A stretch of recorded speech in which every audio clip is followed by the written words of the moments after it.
the name drink though? Who you just got the pictures? I saw that come through. Like we used the recent picture. You just took those pictures. I just took those pictures, man, at the Memphis Urban Labs Festival.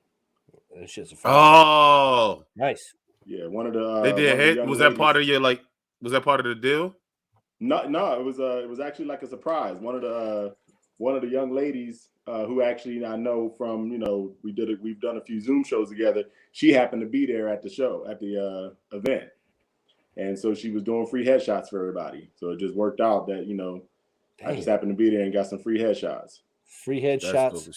He's getting free headshots. I got an assignment for you, Jay. I got an assignment for you. With it. That's why I'm mad with it. With it. With it. That's why I'm mad with it. Straight out the trap with it. Whatever you want, whatever you need, it's on tab. Get it. That's why I'm mad with it. That's why I'm mad with it. That's where I'm at. Okay, you chasing clout? Oh no way, your shit turn. Yo, ladies and gentlemen, it's I'm Getting in Trouble podcast with your boy Eddie Liles. Terrance G is in the building. Lloyd Lee is at work or somewhere jerking off. But we got Jay Devin in the building. What's up, bro? Yes. Terrance, the code open. Terrance started off with something that sounded. Yeah. No, it was a perfect. So wild. I got an assignment for you. Like you started it perfect. You started it perfect because you said Lloyd Lee is out. He's at work and this. Well, Jay, we found out you're in Vegas, man. So you know Lloyd in Vegas. My assignment to you. He knows him in L.A. That's why he knows him from L.A., but he knows now that they're in Vegas. I just need you to figure out if Lloyd's actually working the way he says he is. Oh, that's funny. Keep avoiding these. Lloyd's always works, man. Lloyd's always works, man. I know. It's probably legit because I know Lloyd will work a lot. Lloyd's been a little suspect with all these workings he's got to do. Yo, he always got to work, bro. That motherfucker, man, because I got my own. I got a podcast that I do as well, man, and I miss a lot of weekends because we shoot on weekends, Exactly, and on the Saturdays. Weekend? Exactly, Friday and Saturday. That's where you're trying to make that money, man. So I already know. Yeah. I missed a few Saturdays from getting booked and stuff, or having to travel and get on the road and stuff like that. So I already know how that goes. Oh, yeah. So hold up, no, seriously, why did y'all pick Saturdays though? Why did y'all pick the weekend? It was one of the cats on the podcast. It was the best day that worked for him. He had his schedule just didn't allow him to do it on any other day of the week. So we actually switched trying to kick him off the year, podcast. And we were supposed to come back and revisit it, and we never came back and revisited it. So we just now. So the shit's still happening on Saturday. So I'm like, fam. Now might be a good time. That's like the dude that moved in. That was the dude that moved in and was like, I'll be gone in 2 months, and then it's 6 months later. Like, bro. So almost a year later, we still doing it on Saturdays, man. We actually just moved it to Fridays, which is like worse. The same, exactly. It's pretty much like the same. I gotta rush home from work and then jump on the podcast, and I can't go make money. And we do this is some bullshit. And we do it live. So we're actually live. It's called Pool Table Talk. So we're actually playing pool while we're talking. So it's a live show. Okay, I gotta come to when I come to Vegas. We need to set up. I want to do your podcast, but it's not streamed. We stream it after the fact, but we actually record it and then.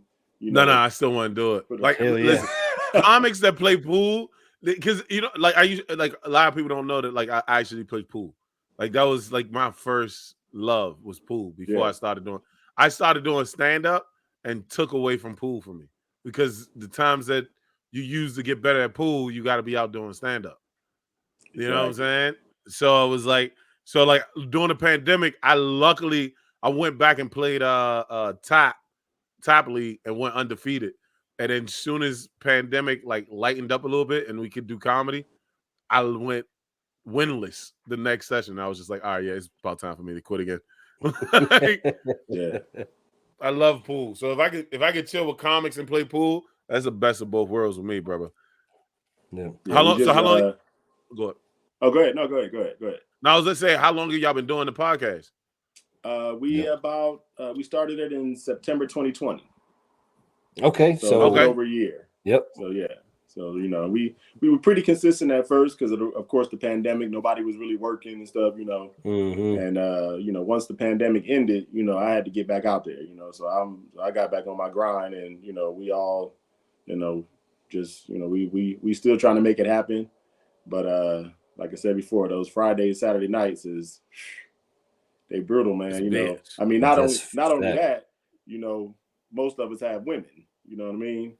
So on Friday and Saturday night, your lady ain't trying to, you know, hear you, you know, you got to go to the I got to go podcast, do a podcast. See you after a bit. I know it's Friday. We could be having drinks and fucking, but you know, I got to go shoot this podcast. I got to go talk for like 2 hours. I learned my lesson on that shit. Like I started comedy and then got married and didn't lay the expectations down of what was going to take place in comedy, and then got divorced. I will not go down that route again. I get every dude that I hear, and like, because I'm guessing you got a girl. You married, right? Yeah. Is that the ring? Okay. Every dude's different. So you tell me your side of things, right? But I'm gonna tell you mine first. All right. Comedy is first, love. Like for me, this is me. Like at the end of the day, I want to do this for a living, right? Yeah. I don't get to go to school for this shit. I don't get to, you know, make a shit ton of money off of it at the beginning. I don't get to. I interned for years on end, and so the more time I can spend interning up front, the faster I can get to more money. And then when once I get to the money, right now I'm at the money, right.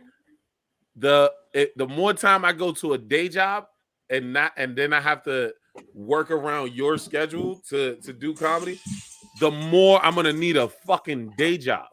Yeah. You get what I mean? So listen, comedy comes first. Let's pick I don't work on Sundays, right? But I do have a kid with my ex. So it's like any chick that deal with me, it's like, I'm so sorry. You probably just want some dick and a ride home because I'm not good for a relationship. And now I'm doing No Shave November. I don't even take care of the bed, nigga. Like, I need bitches be gone. Like, but what's your thoughts on this shit? When it comes to comedy? You know what, man? I went through the same thing. This is actually my, my third one. So, yeah. Hold up, what? That's stop. You know that, right? I say it on stage, you know, because I talk a lot about relationships and my personal life and stuff like that. And I usually say on stage, you know, whatever, you know, shout out to me. I got married last year during the pandemic, blah, blah, whatever. Motherfuckers start clapping. I'm like, hold your applause. It's the third time. You know what I'm saying? Like, yeah. And then I get the, you know, whatever. Because that's the right reaction for a third marriage. You know what I'm saying? Like, it's like, nigga, what are you doing out here? You know, just. I was polite. I kept it in. And you're not even that old. He tried You're not even that old, bro. You did. I did. Terrance tried to keep a straight face. I saw that. Look, man, that was bearing, but Eddie was like, "What the fuck?" Like I was like, "Oh." No. Terrance is on his second. Terrance is on his second wedding too. Y'all had the two reactions that you're supposed to have when you hear that. One of them is just nothing, and the other one is, "The fuck is wrong with you, son?" Like just. So yeah, y'all both covered the gamut of the right expressions that come with that. Yeah. No, but for real, man. My first one, I had just gotten back on stage when I got married to my ex-wife. And just like Eddie said, man, you know, I didn't lay the expectations down because I love comedy. You know what I'm saying? Like I absolutely love, I'm just like y'all, you know, we trying to make this shit, you know, be the breadwinner, you know? Right. And at that time I was on stage, you know, I'm not so much now because now I'm on stage, you know, 20 minutes a night, you know, I can work out new stuff if I need to inside of my sets and stuff like that. But back then, I'm grinding 4 or 5 nights a week at open mics, you know, and I'm still home at a decent time, but it's still time away from the house that I'm, you know, and when you're in a new marriage, that shit don't fly, you know, whatever. I was going to say this, though, to Eddie, to answer the question, man. When you find the right person, that's everything, man. When you get with a woman and you say that to her, like, hey, look, you know what? I'm doing this comedy thing. This is what I do. You got to get in, not so much get in where you fit in, but just understand, you know what I'm saying? Like, it's a balance. Everything's a balance. You know, I got kids. I got, you know, whatever. I got a day job. I got, you know, I'm a roller skater. I skate all the time. You know, you go on my Instagram. What don't you do? Skating videos of me on there. What don't this nigga do? I've been skating for 30 years. You know what I mean? I play guitar and piano. So Hold up. You know. Jay, are you in your 40s? I'll be 50 next month, man. Get the fuck out of here. Yeah, I'll be 50 on November 12th in about 2 weeks. Look, man, my hold up. Let me bring up my phone. I'm gonna call some bullshit right now. Jay, hold on, bro. Man. Black don't crack except November 12th, man, I'll be 50. That's not no crack, nigga. That is cocoa butter. Like, what are you? No, you man. You know what? In cocoa butter, my guy. Like, man, what the fuck is happening right now? What? Jay did it right. You know why he didn't age? Because he didn't stay with them women in the 2 first marriages, trying to make it work when it wasn't gonna work. Bro. That's it, man. I'm telling you. He pulled out when it was time to pull the fuck on out. That's it right there, man. I got away when I needed to, man. I ain't let him suck the life out my face, man. Fuck right. That's funny. But that's what it's about, man. It's you get with somebody that understands, man. You know what I'm saying, and don't get it twisted, man. You know, it's all a work. It's all work, man. But I'm lucky enough to have somebody who, you know, definitely understands the grind. You know what I'm saying, and don't give me too much problems about it. Hell, lately she's been traveling with me. You know what I'm saying? Was she a comic? No. Hell no. She, you know, but not like that. I mean, she say funny shit, but yeah, I get it. I get it. Nobody staying no time soon and making money at this shit. So I was out this week with Grib Barnes. I don't know if you know who Grib Barnes is. Yeah. I was out with Grib Barnes, and I was like, because Grizz been around for fucking years. So Grizz literally just shitting on us, and it's like, man, he was like, how old are you now? I said, I'm 34. He's like, damn, I've been doing comedy longer than you've been alive. Like, to my face, it was so disrespectful. All right. And I was like, hey, Grant, have you ever dated a female comic? He's like, she got fat ass. He's like, it don't matter. Like, they all the same. Like, I have a that's one of my pet peeves. I can't date a female comic. I could not because they're not beautiful, not because they're not great personality. I never want to do that battle, yo. I never want to have that battle or that conversation of who's That's funny. Because it's not even just that. It's because, you know, comics have some sort of an issue, like whether it's being too sensitive, like we all are, or something.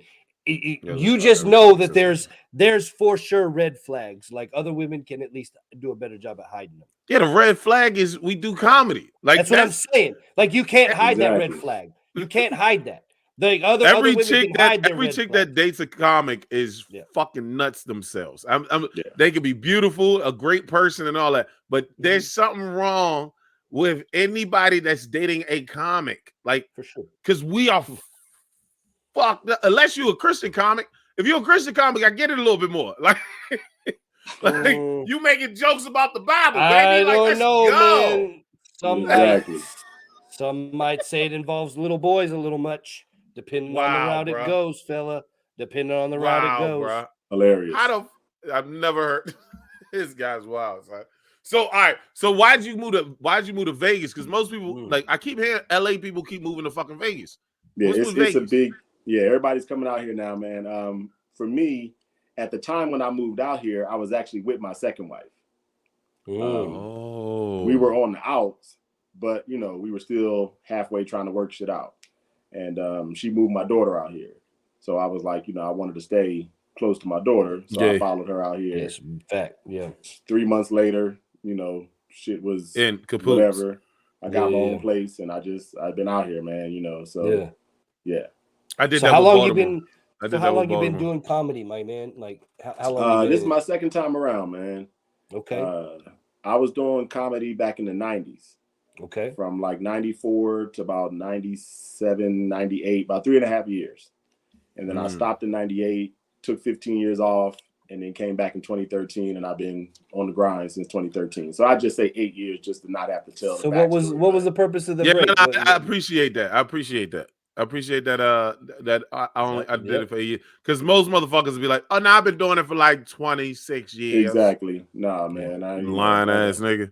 Exactly. I had. You know what's funny, bro? I'm gonna tell you a funny story right after I answer Terrance's question. Right after I answer Terrance's question, I'm gonna tell y'all a funny ass story about when I used to host my radio show. But what was your question, man? Oh no, go ahead, tell the story, man. This is what we're here for. So, go for it. You know, again, I don't try to tell people how long I've been doing comedy, but you know, I go back to the mid '90s, early mid '90s. And at that time, that was when a lot of the, you know, cats who are on now were coming up, you know what I'm saying? Mm-hmm. So I don't like to name drop, but I know a lot of these cats just on name alone and just work in different rooms with them back at that time when they were still trying to get their come up on, you know? Mm-hmm. So I was doing a radio show a couple of years ago, and I've done like 2 different, you know, variations of my radio show. It was called Everyday Talk with Jay Devin. So I had this chick on the show one time. She's from Detroit. And so again, you know, I don't always tell people how long I've been doing this shit and just how many people I actually know or, you know, fuck with me or whatever. Right. First of all, let me say this. Shout out to Downtown Tony Brown, who just passed not too long ago. Yeah, a couple of weeks back. I don't know if y'all knew him or you knew the name or whatever, but knew the name. So I knew who he is. Was from Detroit, and she was hyping up Detroit and saying how she'd been doing comedy for so long. So I asked her one question: do you know Tony Brown? You know, and she was like, "No, I don't know Tony Brown." I'm like, "How the fuck you do comedy in Detroit and not know Tony Brown? Like everybody, know, you know what I'm saying? Just everybody know Tony Brown." Long story short, the chick got off my podcast and decided she was going to go and try to bash me on social media. Like, oh, he tried to embarrass me and this and that. No, I didn't. I asked you one question. If you say you from Detroit, you should know Tony Brown. You know what I'm saying? I mean, it's like if you from Philly, you should know Toure. You know what I'm saying? Exactly. I'm just saying, if you from Philly and you don't know Toure as a comedian, you're probably not doing comedy in the right places. Plain and simple. You know what I'm saying? And you're not doing comedy. And there's no gatekeepers. There's no gatekeepers to this shit, but I'm just saying there's certain people that when you go to certain cities, you know them. That's it, you know, especially if you're doing a certain type of comedy. If you're underground, you know, I'm not an underground comedian. I'm more diverse and more mainstream, but again, I can do underground, but on that circuit, there's certain people that you're gonna know in every city, you know. Right. But that's just a funny ass story because this chick still hates me to this day, man. It's people to this day. It's people that I have to explain this to. I was literally just talking to my boy Oral Henry from DC. He's running a show back in DC for me and my partners, and like I was letting him know. I said, like, this is one of the things that I hate, that I was trying to change, and I know that I can't change it. But I at least want to give my part to changing it, right? Yeah. I hate the separation between urban and mainstream. I literally hate the separation because it's literally a look down upon.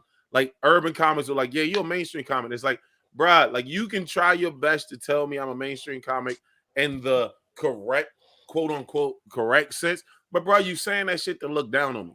Then what happens for me was I get on the mainstream side, I get comments that's like, oh, he does urban shows. And on the urban side, I get people that say, oh, he does mainstream shows. No, motherfucker, I do mixed shows. The audience themselves decide like which shows they're gonna go to. Yeah. Exactly. And they decide who's funny. So don't put that shit on me because at this particular and DuPont Circle, you know what I'm saying? In DC, I get a lot more white females. I don't mean I promote only the white females. The same way I promote at DuPont Circle is the same way I promote at Busboys and Poets. But both the people that go to those places are different. Now, with that being said, if you realize that like mainstream and urban is a thing, right? There are certain comics that you know in both arenas. If you can't name those comics, then you swelling. You're not that good. You really like. I'm just being honest. Like if you've never been on a you hear. I'm in New York now. I just moved up to New York, and I hear comics like say certain shit where I'm like, oh, you 2 years in. I get it. Like I understand that now because there's certain people you may not have to know them personally, but you know who the fuck they are. Facts. Exactly. You know what I mean? So I don't know, like because you started so long ago and then came back. Do you think that gave you an edge because like it was like you were living your life funny, or even though you weren't going on stage, you was living your life funny? Because I think once you're a comic, you're a comic. You may not be on stage comic, but it's one. I want to tap in on this first before I answer your question. Yeah. But what you were saying about the mainstream and the urban, I had the toughest time transitioning because when I first got back on stage, I was in LA in 2013, and I was doing a lot of shows out in the Valley. You know, I didn't even know LA had an urban scene like that. So my first few months I spent out in like Hollywood and, you know, out in the Valley and shit like that, doing shows in front of white, Hispanic, Asian crowds. Right. The hardest thing for me to do was the transition back to doing, you know, black crowds. Urban rooms. And the first night, this shit's hilarious. The first night I did this room in LA called the Family Room. And the Family Room is like, it's like the hoodest fucking, it's on the border of Watts and Compton, just to give you an idea of just how good this motherfucking room is. Right. It's literally on Main and El Segundo, right in the heart of South Central LA. And so I go and do this room. I'm like, maybe the dude gave me 10 minutes. I don't know why. He gave me 10 minutes. He thought I was funny. He saw me at a couple of shows, whatever. He's like, I'm gonna give you 10 minutes on my show, whatever. I'm like, I ain't ready. You know, I mean, I'd only been back on stage for like maybe 6 months at the time. 10 minutes, okay, whatever. Let's see what I can do. Nigga, they booed me off stage within like the first 38 seconds. Openly booed. Not like arms folded, just sitting there staring at me. Like two dudes from the back of the room openly booed me at this show, bro. So what I did was, I don't know if you're familiar with David Arnold. Yep. So I hit up David Arnold. And, we know exactly who that is. Shout out Joe Hill. So exactly, they had a little beef a little while ago, or whatever, which I thought was crazy, but whatever. So that was hilarious. My style and is crazy. kind of like David's style. You know what I'm saying? Okay. I do it, like I said, I do a lot of stuff about family, my kids, about relationships, stuff like that. So it's not really urban. You know what I'm saying? It's relatable across the board. I can do the same material in front of any crowd and get a, you know. So I had to talk to David because I was like, how do I get that to translate to Black audiences? You know what I'm saying? Where, you know, I'm doing this. I don't want to change my material. I don't want to, you know, be a whole different person in this room and then be a whole different person in this room. So that was he gave me the best, like, you know, knowledge on how to make that transition. But to go back to answer your question, yes, when I came back on stage, man, I was 41 in 2013. And man, I mean, I came back on stage flaming because again, I don't make shit up. You know what I'm saying? Everything I talk about is literally shit that comes out of my house. You know, right. Me and my wife would get into an argument, and I'll walk on stage. Go on stage and talk about the argument. Yo, like I told my girl that shit. Don't talk to me about shit you don't want on stage. I did a show one night, and I promise you, we were in the car having an argument about something stupid. It wasn't even an argument; it was just a debate about something stupid as fuck. I literally walked into the venue and said, "I'm about to go on stage and say this shit and do this shit." And I went on stage and killed it for like 7 minutes, just talking about this dumbass debate we were having in the car. And you didn't even write. It wasn't even. I didn't even punch it up. I literally was just repeating the conversation that we were having in the car, and that's sharing my thoughts on it.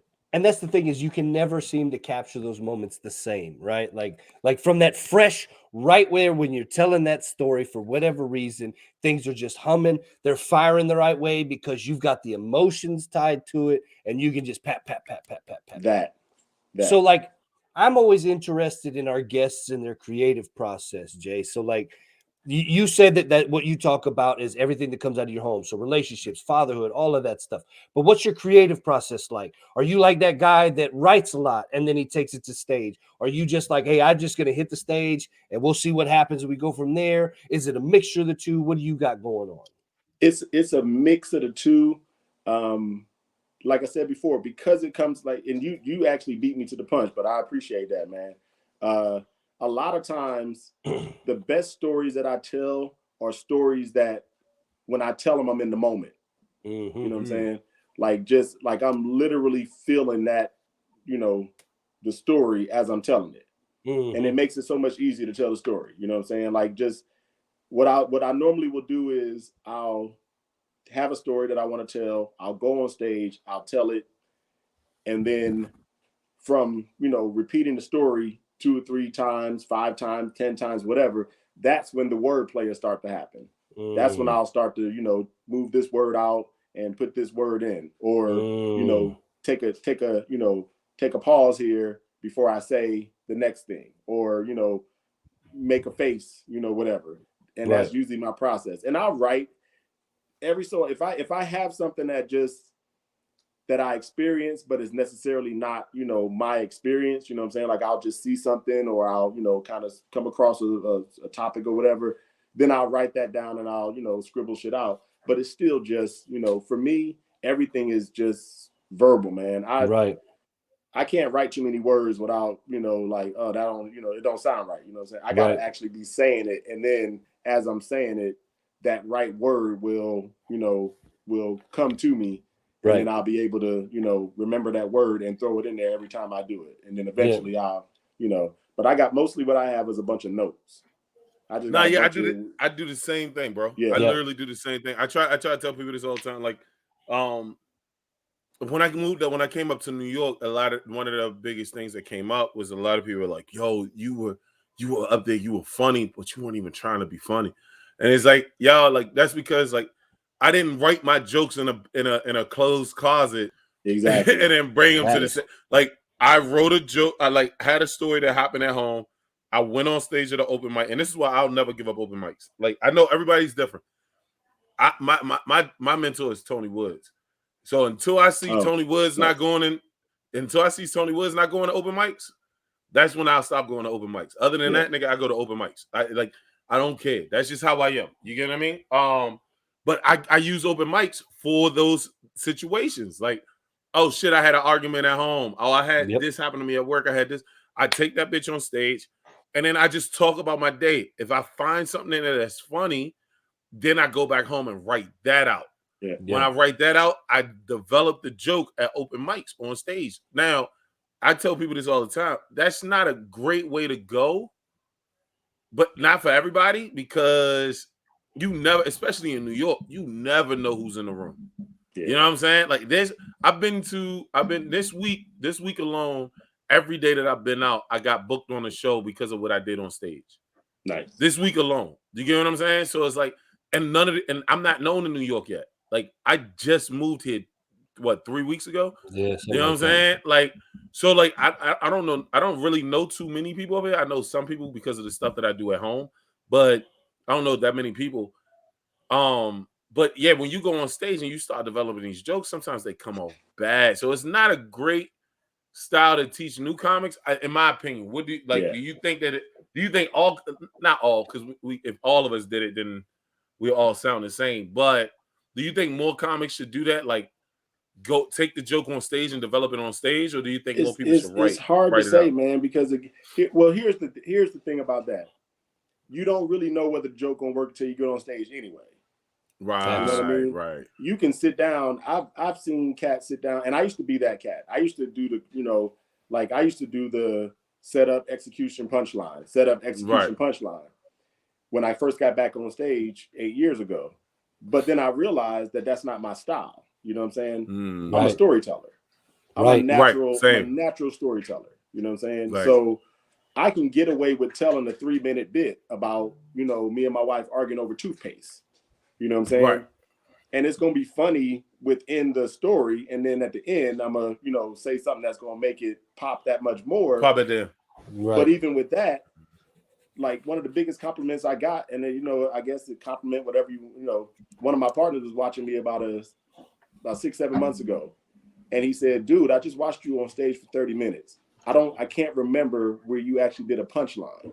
Nothing was a punchline. Yeah. You know what I'm saying? You know how you can listen to comedians do and you can hear the punchlines. You know, boom. He's like, dude, you're not even doing punchlines anymore. You're literally just telling the story and finding different ways to use your voice or your face or your whatever to, you know, and I don't do a lot of act outs, you know what I'm saying? My act outs are real mild, you know what I'm saying? Just, I'm not that, you know, whatever, you know, I'm just, you know, but I give you enough to bring you into the story and make it funny, you know what I'm saying? And just, so I don't know, man. I mean, you know, because I've written some stuff that I thought, man, this is going to be fire when I say it. And yeah, bro. And it just falls so flat. Oh, it's the worst. And that's like, if you don't feel it, if like for me, if I don't feel it, it'd be bad, bro. That it'd be bad. Yeah. And like if I'm not feeling it that day, I remember I did a show for my boy Anthony Oakes, longtime friend of the podcast. I just met him, man, down in Memphis. Anthony? Yeah. Solid cat, funny as hell too. Yeah, that's my guy. He did a show in DC. He did a show in DC like a month and a half ago. And it's called 7 Black Minutes. I think he was bringing it out to Vegas too. But I do the show right before I do the show, I get in an argument with somebody. And then I get to the show, I'm already not in the mood. And then me and Rashawn, I guess I was standing in the spot where Rashawn wanted to take her pictures at. So now I'm getting mad. And then I just go on stage and I was like, man, fuck this shit. And I just went through the motions. Every last one of these jokes, I know it's funny. But the emotions that I had behind them, like I was sit like no, I do a lot of sometimes if I'm doing a story, I'll sit down, I'll get comfortable, and then I'll try to make the joke work. And then that way I know if the joke is funny or if it's me that's making the joke funny. But this particular day, I didn't have the energy to make the joke funny or give a fuck about the joke. And it was a bad sitting. People laughed, but it was like one of them laughs. I was trying to tell somebody else. It's like one of them laughs where it's like, okay, I mean, I know you're funny, but this wasn't. Like, you know what I'm saying? It was one of them drinks. And it's funny that you mentioned that because I used to do that too, man. I used to, I didn't used to move on stage. I've only recently started moving. I used to just stand in front, and there was a point in time when I first got back on stage in 2013 where I didn't even take the mic out the stand. And I did that for a while. Then when I did finally take the mic out the stand, I never moved.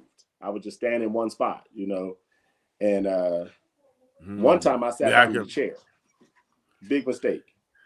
Oh, you 8-1. For me, big mistake. And I'll tell you what happened. I don't know if you're familiar with Hope Flood. I don't know if you know Hope Flood. Yeah. I'm doing a show with Hope Flood one night, and I decided to pull up a chair, whatever. And I'm crushing. Like I'm killing for like in the chair 10, 12 minutes. No. Before I sat down. I'm standing up 10, 12 minutes and I'm crushing. And then like my last 5 minutes, I pull this chair up and I sit down in it. Just I don't even know why. I'd never done it before. I just got too comfortable. I sit down in the chair. I'm still funny, I finish out the set or whatever. Right. And Hope walked up to me and she said, I never want to see you sit in a motherfucking chair again. She said, you 6'4", you good looking, stand the fuck up, make these women, because that's my fan base mostly anyway. Right. And you're Bill Bellamy, nigga. I appreciate the subtlety of that throw out, she said I was a good looking motherfucker. I'm big, I'm strong and shit like no, this. Man, I've gotten so many little gems from people, man. It's ridiculous, man. One of my favorite ones though is this one.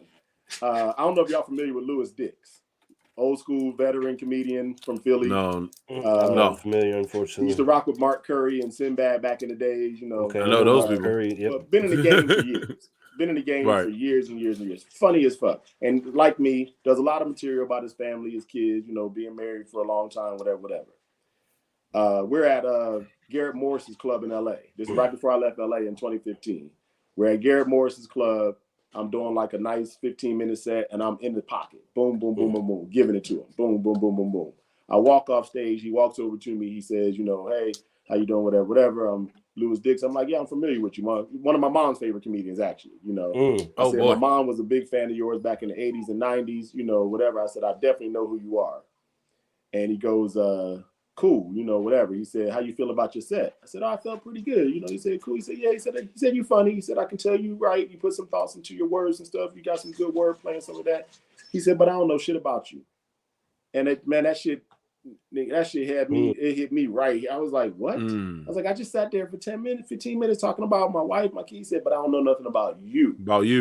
How does it make you feel? You told the stories, but you didn't talk about how the stories made you, how those situations made you feel. That's where the funny is. Changed my game, dude. I rewrote all my shit and really just started to tap into, and that's when I found my voice. Between him and David Arnold around the 2015 time frame was when my voice started to become, what it is That's today. when Jay Devin found his voice. Yeah. So you bring up an interesting point, Jay. Like, so you talked earlier about how you sit there and you can do. You're a natural storyteller, so you can do 3 minutes about you and your wife arguing about toothpaste and all of this. Now, oftentimes I always say, you hear rules of comedy, like laughs per minute is always a thing, and you want to do setup, execution, and punchline. You've got to do this and you got to do that. But I always come back and say, there's no blueprint to this shit. There's literally no set to that. So when you look at something like that and you get some advice like that, and then you think of like mainstream versus urban, what do you think that does for the art? Like, because I think of like mainstream putting a lot of those rules to it because they're in the business side of funny. But so did urban. But I would say urban a little bit less because they're more on the funny side of business. Now, I would say urban's more or less. I would say mainstream's more or less on the side of what is that word? Fuck that I'm looking for. Like appearance. Mainstream's more about appearance, right? They don't want to be perceived. That's the word I'm looking for. Perceived. That's why I said the business side. But urban rules, but no. But that's what I'm saying. But urban has a business side too. Okay, it's just not. When I say that, I mean it's not as widely accepted except in urban. Agreed. We're saying the same things, but like mine is in a more subtle, like I mean it is they want to give you that proper presentation to business. It's what we talk about with the subtlety thing, right? Like the simply naming of our podcast, I'm a get in trouble versus I'm gonna get in trouble. Little things like that. And so that's why I said it's the funny business. So I mean what you're saying, but I'm saying it differently. But yeah, you're right. But with all of that, with the rules and things like that, and people telling you things, and then you getting that advice, what does that make you think about the rules in comedy? What does that make you feel when you hear about that? Here's the deal, man. I feel like this. I feel like if you're a good enough comedian, you can adjust.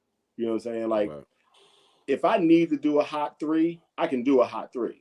You know what I'm saying? Mm-hmm. I can take that same story, punch it up a little bit in the middle, and still get that same, 18 seconds, 18 to 25 seconds laugh points or whatever, enough to be able to pass a 3-minute audition for a TV set if I need to. You know what I'm saying?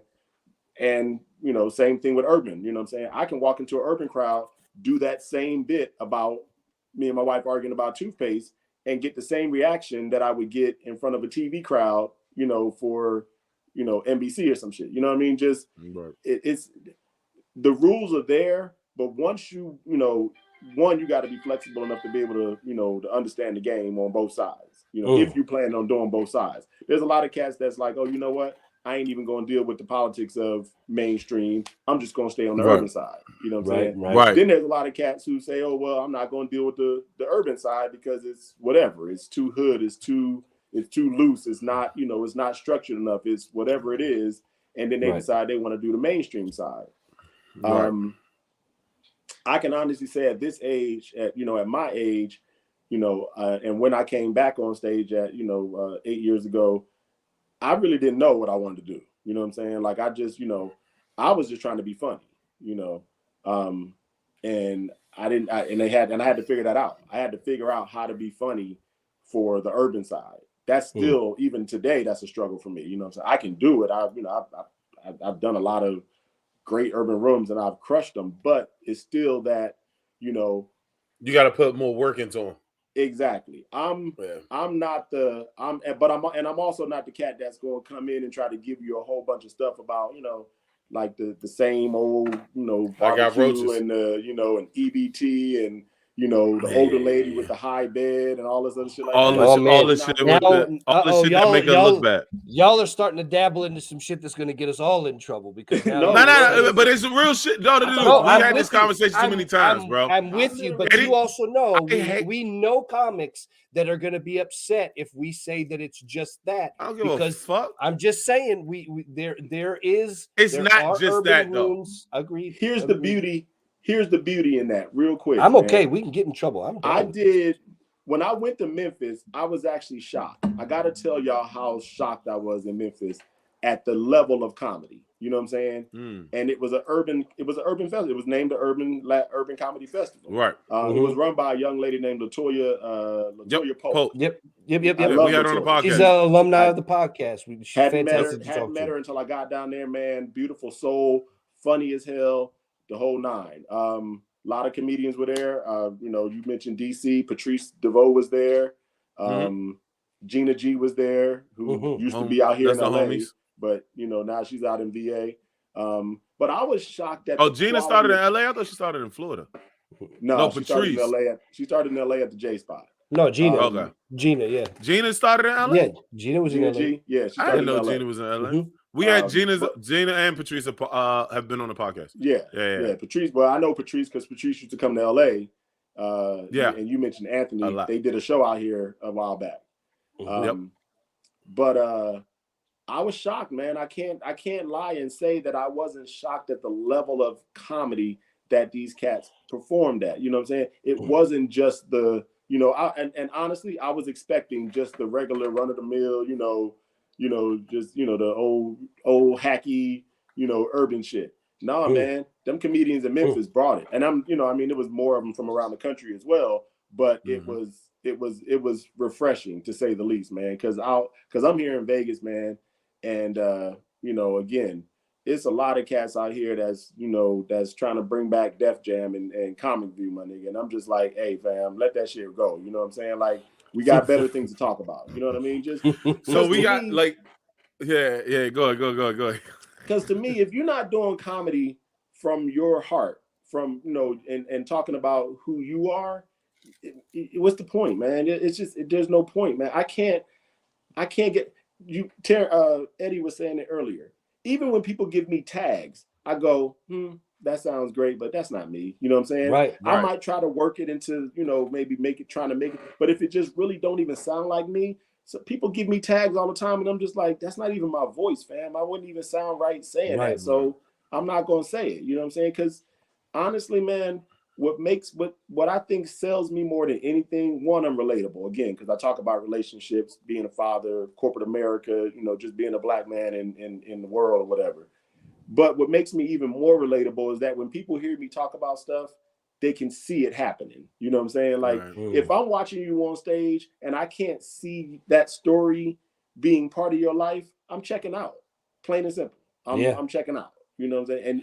And you become unfunny to me at that point. You know what I'm saying? And when I know that this is not your story, when I know that this is somebody else's story that you're trying to tell me, I check out. Yeah. Go ahead, Terrance. No, I was gonna say that's the thing is people really don't realize that believability is the thing, and that's the thing too that I wanted to get into, Jay, is that's so profound because that's something that stuck with me. I got told something similar a long time ago, and it's never left me. And even still, when I watch comedy shows and I watch the comics, I think, will I think of them after this night is over? And more often than not, I don't, because their jokes are funny, their stage presence is good, they're a good comic, but they're doing all the same jokes that I hear most main acts doing. Yeah, right? motherfucker, I told you this shit. They're talking about their relationship with porn. They're talking about what it's like to be, single and dating, things of that. It's literally the same stuff, right? Yeah. But some people do jokes. Some people do, like we've had this phrase said multiple times on the podcast. Some people laughing at your joke, and some people are laughing at the other person they heard do your joke better. You know what I'm saying? Like it's. I say this all the time, man. There's something to be said about. It's very rare. And I've only met one cat in my whole 8 years of being back on stage. There's only one cat that I can say that I met that we did a bit the same exact way and it ended the same exact way. And it was a complete and utter accident. Yeah. And because again, when you start to talk about the way people's minds work, if I say Target to you and to you, y'all gonna both give me. Y'all should give me two different views of what Target looks like to you. We all three of us, if we all sat down, if you took 10 comedians and you wrote down Ross, we all should come up with different perspectives on what we see in Ross. Right. I have a Ross joke that is fucking killer, by the way. But I basically talk about the shit that I see when I go in Ross. Shit that's not supposed to be there, my nigga. Like, you know, mouse traps on the shelf. You know what I'm saying? And guns, nigga. And who the fuck is wearing size 14 cleats? You know what I mean? Like, why is this a thing? Like, where's this Mexican soccer league that's going on with these 7-footers in it? You know what I mean? Eddie. That's all I'm saying. No reason, man. Yeah. But Eddie, it's niggas like me, bro. It's niggas like me that like fucking soccer, bro. Don't shit on us in soccer. Like all his shit. Ross, special order. When you go to Ross, you're gonna see something different. You know what I'm saying? Right. When somebody else goes to Ross, so when you start hearing the same, you know that these bits are coming from somewhere, and they get in the same. You know what I'm saying? Like there's no parallel thinking. We can't, you know what I'm saying? Like we all see things so much differently. I don't mind you telling a joke about being single. I don't mind you telling me a joke about porn. I got a joke about watching too much porn. But again, when I start to go into the why of it, my thinking is going to be way different than yours. We're going to come up with two totally different, we should all sit down and come up with 3 totally different reasons about why porn is not, you know what I'm saying, why we watch too much or why it's not, whatever that is. But when they start talking about porn, they hit the oh yeah. All right, bro, I'm done. Like niggas been doing that shit forever. That's what I'm saying. And that's what I'm saying. Or the niggas that hit the drink. Hey yo, I gotta hurry up. I left my baby in the car. Yo, hey, jump off a bridge, bro. Jump off a bridge fast. Isn't that probably the most ironic thing about stand-up comedy is what I'm realizing, right? Is these are the people that will make good comics. They are good comics. They give you a good night out if you go and buy the ticket. I'm speaking in a general term, Eddie. In general, they're going to give you a good time out, right? But I found where you going with this one, I found that myself personally, I found myself always more engaged. Way more engaged with guys that maybe didn't make me laugh throughout as much, but were way interesting. But when I did laugh, the shit hit. And so isn't it kind of funny and ironic that whole juxtaposition of we think of stand-up and it should be that rolling laughter, but in reality, the more I do comedy, the more I flock to what I think comedy should be. It's more of that, give me that interesting, funny, and pointed perspective. Terrance said something earlier, man, not to cut you off, Eddie, but Terrance said something earlier that I think is very important. I might not necessarily be that cat that's going to give you the 18 to 25 second laughs.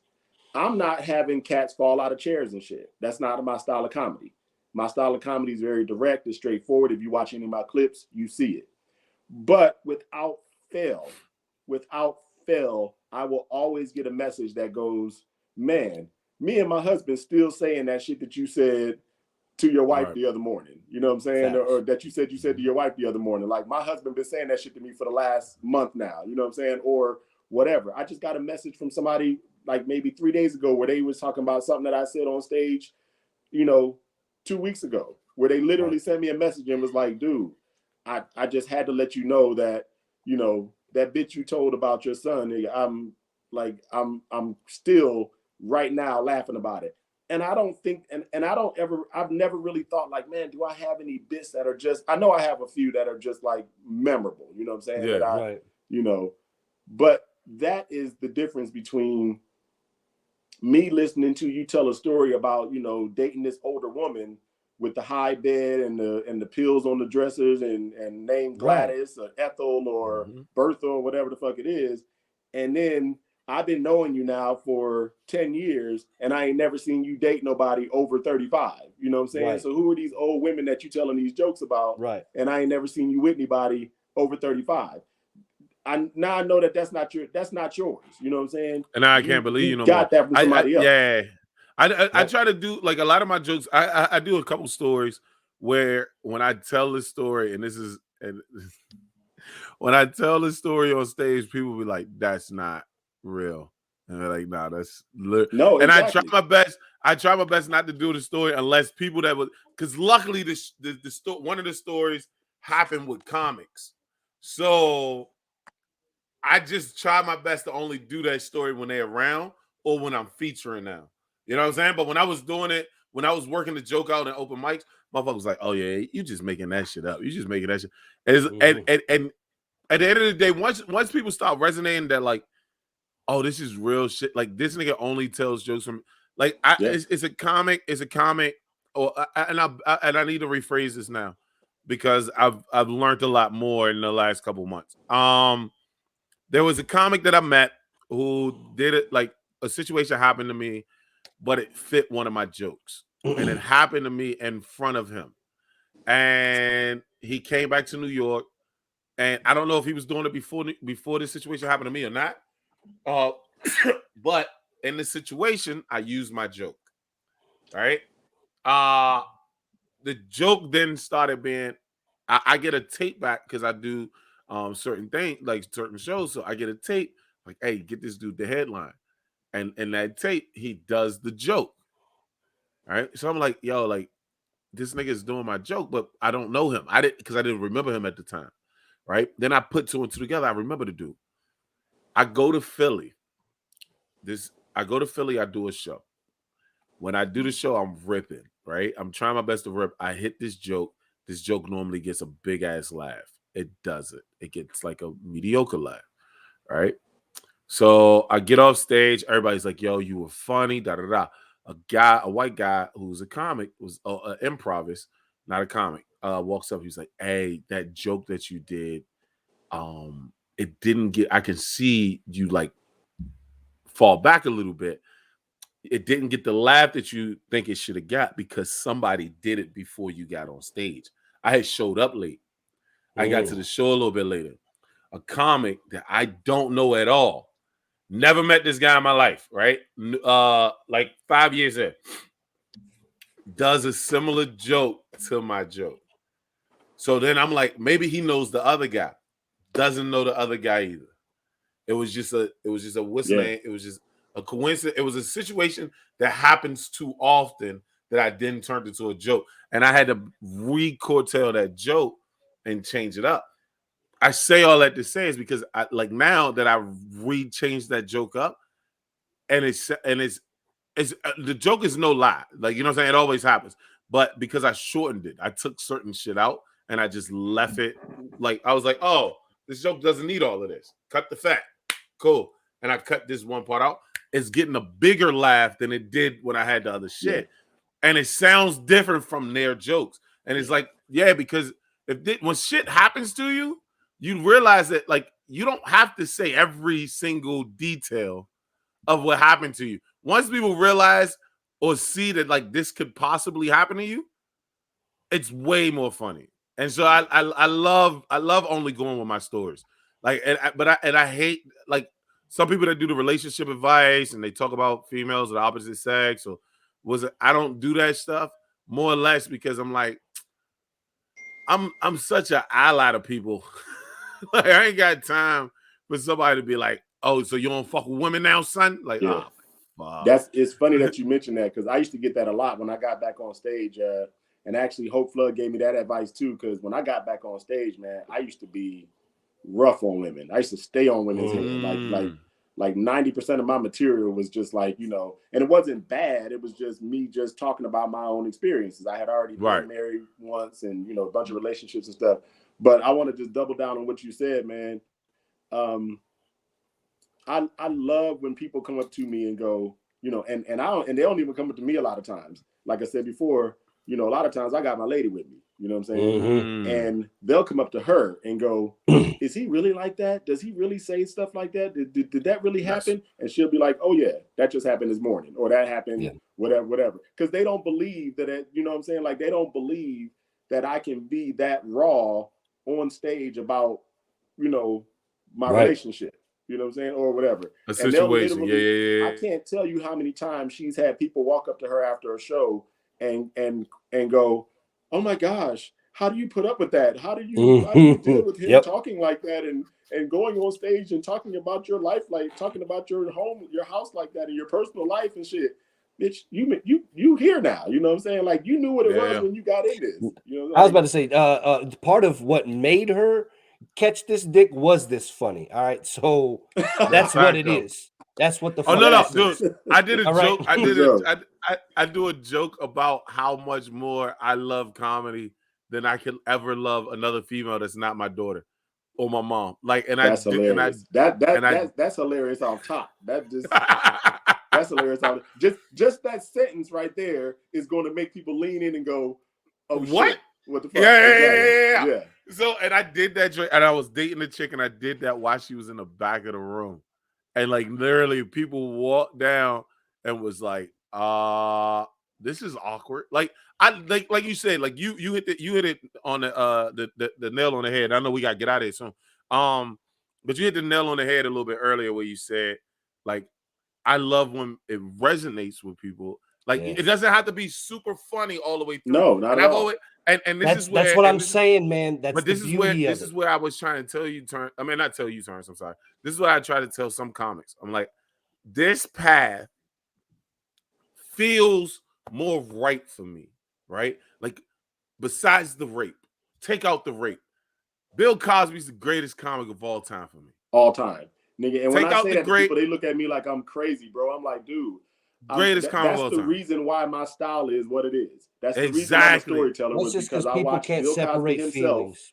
Way back No. in 19... People don't like Bill Cosby, bro. People I didn't know, like Bill Cosby because of Dude. Richard Pryor. You had the No, I Richard, you had the understand Bill Cosby. Everybody understands that Pryor came from Bill and all that other shit. But when it came down to comedy, people give Pryor way more props than they give Bill. Dude, Yeah. Bill has a joke. Look it up. And this will tell you if me and your sense of funny is the same. Bill Cosby has a joke about Noah. Have you ever heard this? One of my favorite ones. It was That's on, my favorite fucking bit, bro. It was on Bill Cosby himself. Yeah, exactly. Yeah. I love that special. and that's what I mean by people can't get out of their feelings, because two things can be true. You know, the rape aside, man, you can't just eradicate the influence that man had through television and comedy. It's foolish, man. Fuck that, and fuck. But people no, that try to make you feel bad. I'm saying But even with yes, the rape though, agreed. even without the rape though, I'm saying some people Agreed. didn't like Bill Cosby like that. Yeah. A lot of people thought Bill Cosby. It's like Chris Rock. Chris Rock is considered one of the greats, right? Mm-hmm. But when you ask a lot of people who's in the top 10, Chris Rock isn't there. Never makes. You see what I'm saying? Right. He's not in a lot of people's top 10. But let's back the conversation up to what Terrance was saying earlier, to what y'all was both saying earlier. Now you back to that conversation about mainstream versus urban. Right. Because Bill Cosby appealed to everybody. Everybody. You know what I'm saying? My mom's let me listen to Bill Cosby because he was Bill Cosby. That's how I got to hear Bill Cosby himself. That's how I got to hear a couple of his other specials before that. And that's when I fell in love with comedy, because I'm like, man, I want to do that. You know what I'm saying? And I'm telling you, I will work clean as much as I can. You know what I'm saying? I'll dirty it up a little bit with a word or two here and there, but I don't work, you know what I'm saying? I'm not a foul mouth comic. You know what I'm saying? I'm not clean, but I'm also not, you know, but I got that from watching Bill Cosby. I found out that I can be funny without having to be profane or whatever. You know what I'm saying? Now, I'm not going to be mad if you on stage, you know, if you drop 57 F-bombs in a 5-minute set, then nigga get some material. You know what I'm saying? But my bad, Eddie. My fault, dog. I'm just saying, I've seen it happen. I'm just like, my nigga, like, all I heard was the fucks. You know what I'm saying? I ain't hear no material, but I got the jokes. I cuss a lot. But I love, but just that conversation right there, man. I love Bill Cosby, man. That's my dude. And when people ask me who my top 5 is, it starts with Bill Cosby, without a doubt. And then, you know, I throw in Carlin and Patrice and, you know, whatever, you know, and because that's my top. Hold on. All right, let's see. End out your top 5 real quick, because that's 3 of my top 5. Cosby, Carlin, right, Patrice, Chappelle, and Louis Black. Okay, ooh, we close. I don't do politics. I just like Louis Black's style. I just love his. Exactly. I love his style. So this is it's funny you say that. Like that, Rashawn linked us up for a reason, because we're very similar. You a lot. I hope I get to look like you when I'm 50, but that's not the point. All right, like you better start doing some workouts. Shut up, ho. Shut up, ho. I still bench more than you. The point is that I just got a gut too. Listen, fuck it.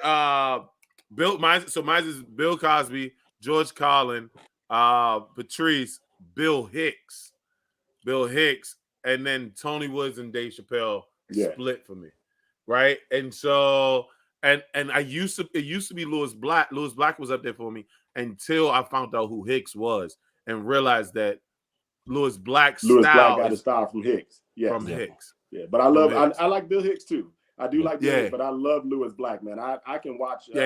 Louis Black is more seasoned. I mean, not more seasoned. I'm sorry. It's more new. It's more new age. Whereas Hicks was so old, it's like some of the jokes you can't even resonate with. But like people, like when I say Bill Hicks, people don't know who the fuck I'm talking about. I'm like, when I say Louis Black, some people don't know what I'm talking about. Brothers look at me like, who the fuck is that? You know, I'm like, dog, Google. just Google it. Trust me, you won't be disappointed, my nigga. Just if you know, even, and again, I don't do politics. I just love his approach to comedy. His approach to comedy, that angry, that going from 0 to 60 within a bit. You know what I'm saying? Like within a just. I like the random resets too. That oh, exactly. Yeah. Yes, that man. I love everything that dude does on stage, man. But yeah, man. That motherfucker wears a mic. That motherfucker wears 2 mics. Because he yells so much, they have to turn one of them down. Turn it down. I was like, yo, what the fuck, bro? Like, it's hilarious. But, hey, yo, Jay, you got anything coming up? We got to get out of here, man. It's 10 o'clock on the East Coast. Shit, what do I have coming up, man? I don't really have anything coming up, man. I'm working on some stuff right now with a couple of comedians. We're trying to put together some theater shows around the country. Nice. So that's tell everybody where they can find you, Jay. Yo, on the podcast and stuff. Every social media, man. Jay Devin across the board. JayeDevan, Facebook, Instagram, Twitter, YouTube. I got clips on there.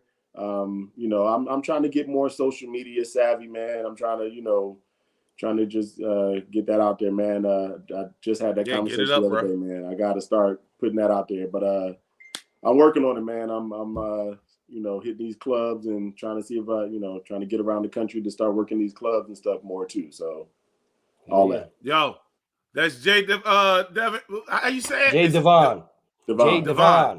Jay Devin. Terrance, you got anything coming up? I have crunch time coming up, man. I'm gonna shit myself. Baby could be here at any minute. God damn! Get me out of here. Nice. I need help. Congratulations. Thank you, man. Baby number 2 on the way. I don't know when. It's crunch time. It's the second I'm in the red. I was gonna say nobody gives a fuck. With it. That's why I'm mad with it. That's why I'm mad with it. Nobody cares. With it.